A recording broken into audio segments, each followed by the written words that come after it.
بسم اللہ الرحمن الرحیم۔ محترم ناظرین، معزز سامعین، تاریخ کا سلسلہ یہ ابتدا ہی سے چلا آ رہا ہے۔ ہر قوم میں اور ہر مذہب میں تاریخ کا رواج قدیمی ہے اور پرانے زمانے سے ہی اس کا سلسلہ چلتا آ رہا ہے۔ چنانچہ حضرت آدم علیہ السلام جب دنیا میں تشریف لائے اور ان کی نسل ساری دنیا میں پھیلی، ادھر ادھر پھیلی، تو انہوں نے حضرت آدم علیہ السلام کے زمین پر اترنے کے واقعے سے تاریخ کی ابتدا کی، تاریخ کی شروعات کی، اور انہوں نے حضرت آدم علیہ السلام کے زمین پر اترنے کے واقعے سے سن کو مقرر فرمایا۔ پھر حضرت نوح علیہ السلام کے متبعین نے طوفان نوح کے واقعے سے سن کو مقرر فرمایا۔ پھر حضرت ابراہیم علیہ السلام کے متبعین نے ابراہیم علیہ السلام کو آگ میں ڈالنے کے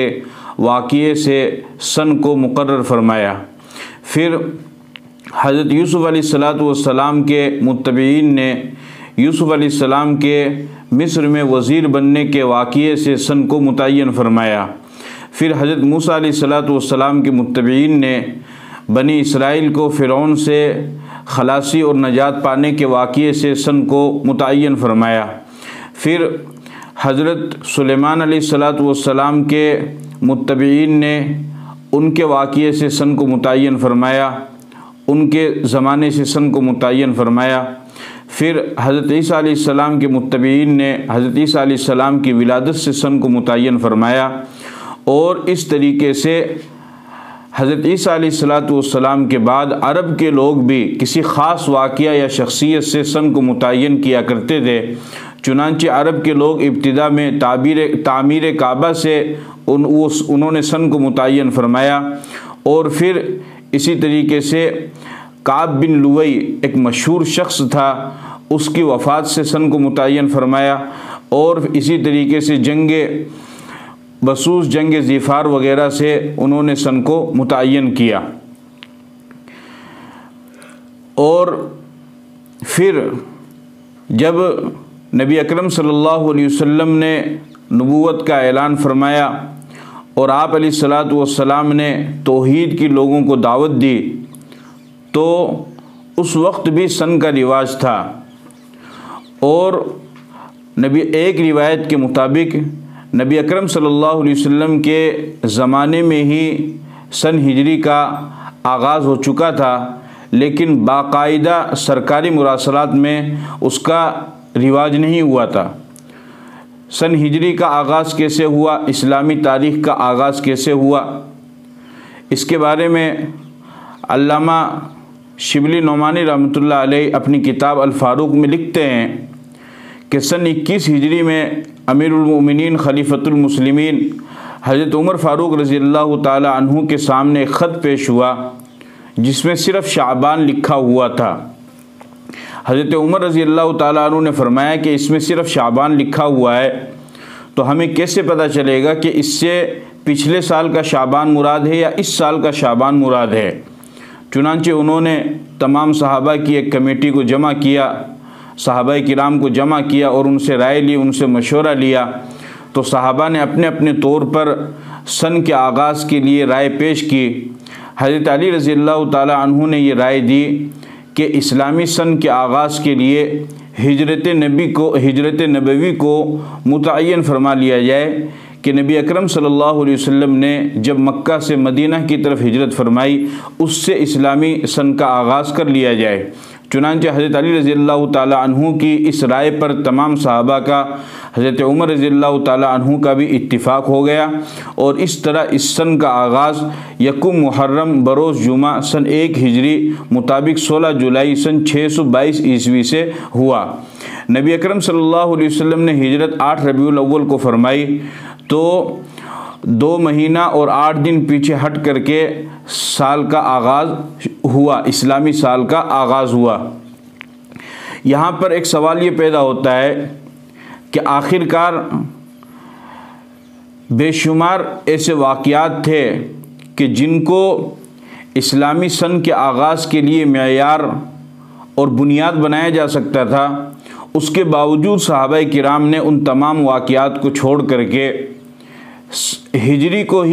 ہجرت نبوی ہی کو صحابہ نے معیار کیوں بنایا؟ جیسے مثال کے طور پر نبی اکرم صلی اللہ علیہ وسلم کی ولادت کو اسلامی سن کے آغاز کے لیے معیار بنایا جا سکتا تھا، مرکز بنایا جا سکتا تھا، بنیاد بنایا جا سکتا تھا، اور آپ کی ولادت مبارکہ سے اسلامی سن کا آغاز کیا جا سکتا تھا، یا اسی طریقے سے آپ کی وفات، اس سے بھی اسلامی سن کا آغاز کیا جا سکتا تھا، آپ کی نبوت، اس کو معیار بنایا جا سکتا تھا، قرآن کریم کے نزول کی ابتدا یا انتہا، اس کو معیار بنایا جا سکتا تھا، بدر کی تاریخی فتح یا فتح مکہ، یا اسی طریقے سے حجۃ الوداع کا ایک اہم ترین تاریخی اجتماع جس میں 1.25 لاکھ صحابہ کرام موجود تھے،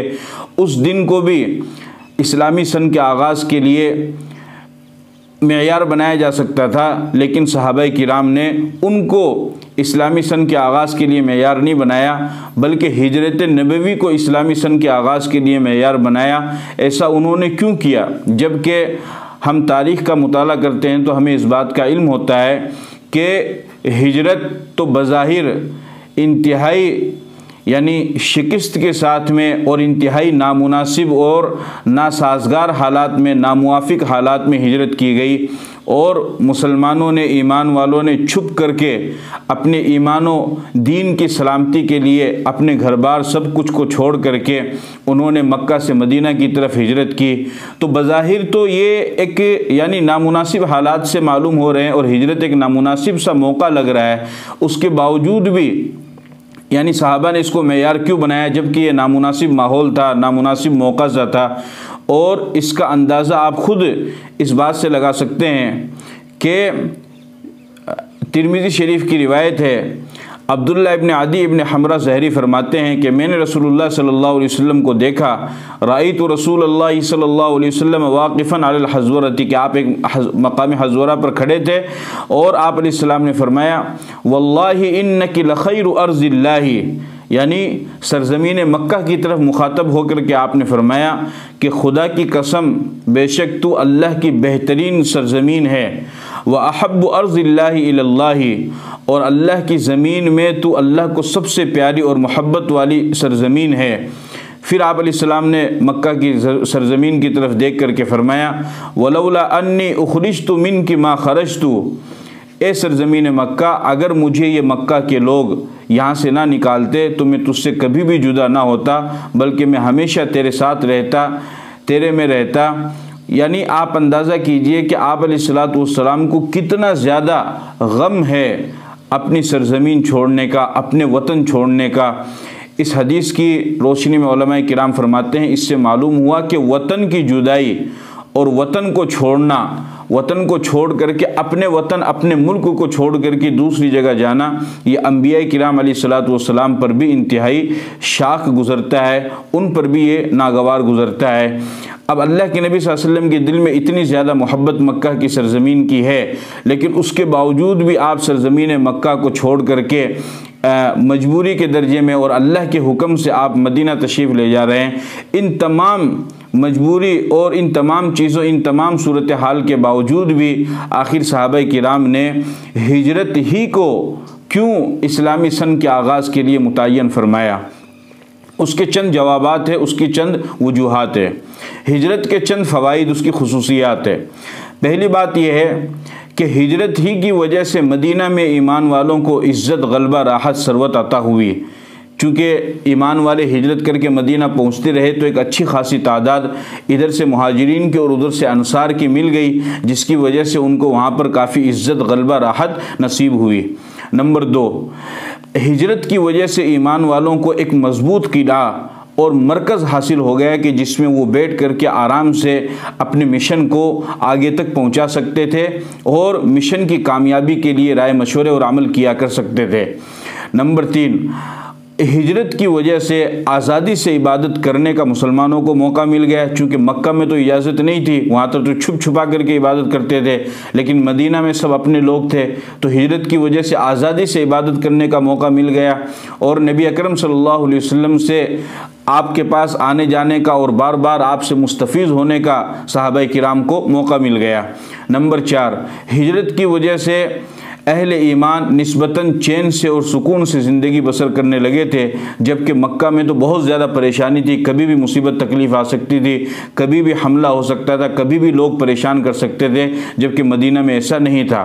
نمبر 5، ہجرت کی وجہ سے تعلیم و تعلم کا ماحول سازگار ہوا، سیکھنے سکھانے کی راہیں کھلی، اور صحابہ کرام کو اسلام کو اور قرآن کو، دینی احکام کو سیکھنے سکھانے کا موقع مل گیا، اور وہ آرام سے سیکھنے سکھانے میں مشغول ہو گئے۔ نمبر 6، ہجرت کی وجہ سے اسلامی تعلیمات کو سمجھنے میں آسانی پیدا ہو گئی۔ نمبر 7، ہجرت کی وجہ سے تعلیمات اسلام کی اشاعت، اس کی نشر اور اس کی تبلیغ کے لیے پاکیزہ ماحول بنا،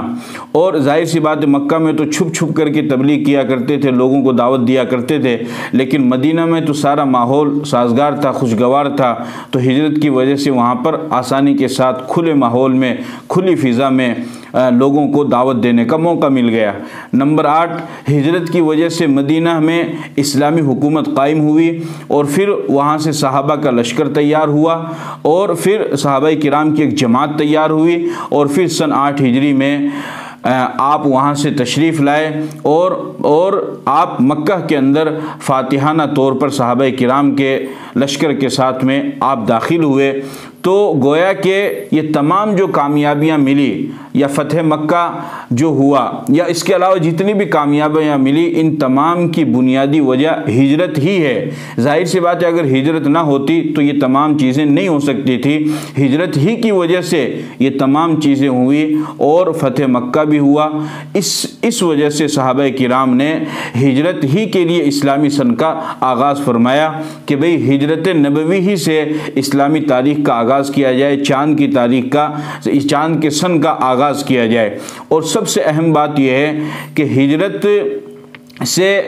اہل ایمان کو، مسلمانوں کو ہر وقت یہ بات تازہ رہے گی کہ اسلام کو مضبوط تھامنے کے لیے ہجرت ضروری ہے، پھر چاہے وہ خاندان کی ہجرت کرنی پڑے، رسم و رواج کی ہجرت کرنی پڑے، وطن کی ہجرت کرنی پڑے، یعنی اپنی دین، ایمان و دین کی بقا اور سلامتی کے لیے جس طریقے سے صحابہ کرام بے سر و سامان اپنے وطن، گھر بار اور ملک اور رشتہ دار، خاندان اور اپنے کاروبار، تجارت، کھیت، زراعت، دکان، تمام چیزوں کو چھوڑ کر کے صحابہ کرام صرف اور صرف اپنے دین و ایمان اور اسلام کی بقا اور سلامتی کے لیے چل پڑے، تو آنے والی نسل اہل ایمان کو قیامت تک کے لیے سبق مل گیا کہ جب تمہارے اوپر بھی اس طرح کے کوئی حالات آئے تو اپنے اسلام، اپنے دین، اپنے ایمان کے تحفظ اور اس کی بقا کے لیے تمہیں بھی اگر یہ کام کرنا پڑے تو کرنا پڑ سکتا ہے، اور ہر سال ہجرت سے اس کا آغاز کر کے مسلمانوں کے ایمان کو اور اس کی دین حمیت کو باقی رکھنے کے لیے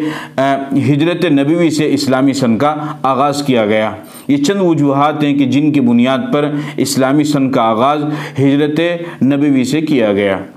السلام علیکم ورحمۃ اللہ وبرکاتہ۔